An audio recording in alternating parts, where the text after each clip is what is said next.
Hello అందరికీ, ఇది వచ్చేసి గోవాలో నేను చూసిన బెస్ట్ బీచ్ అండి. మీరు కనుక గోవా వెళ్తే ఈ ప్లేస్ మాత్రం అస్సలు మిస్ అవ్వకండి. సో ఈ ప్లేస్ పేరు వచ్చేసి నేను లాస్ట్లో చెప్తాను. అండ్ నేను ఇంకా గోవా వ్లాగ్స్ కొన్ని పోస్ట్ చేసి ఉన్నాను ఛానల్లో. మీరు కనుక మిస్ అయితే తప్పకుండా చూసేయండి and subscribe our channel. And ఈ ప్లేస్ వచ్చేసి చాలా అంటే చాలా బ్యూటిఫుల్గా ఉండింది. మేము ఆల్మోస్ట్ ఇంకా మా హోటల్ రూమ్కి 30 కిలోమీటర్స్ ఉందన్నమాట. సో దీన్ని మనం మిస్ చేద్దాం అంటే వదిలేద్దాము, మిగతావన్నీ చూసుకుందాం అనుకున్నాం. గోవా అంటేనే బీచెస్కి ఫేమస్. I accepted. చాలా బీచెస్ చూసాను నేను కూడా, కానీ this is one of the bestest అనమాట.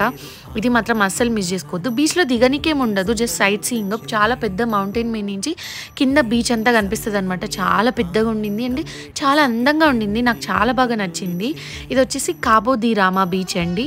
సో మీరు కనుక గోవా వెళ్తే అస్సలు మిస్ కాకుండా చూడండి. చాలా బాగుండింది, పిక్చర్స్ తీసుకోవడానికి అంతా బాగుంది. వచ్చే దారిలో కూడా మౌంటైన్స్ మధ్యలో నుంచి కొండ మీద వస్తుంటే ఘాట్ రోడ్లు మస్తు ఉండినాయి అనమాట. సైట్ అయితే చాలా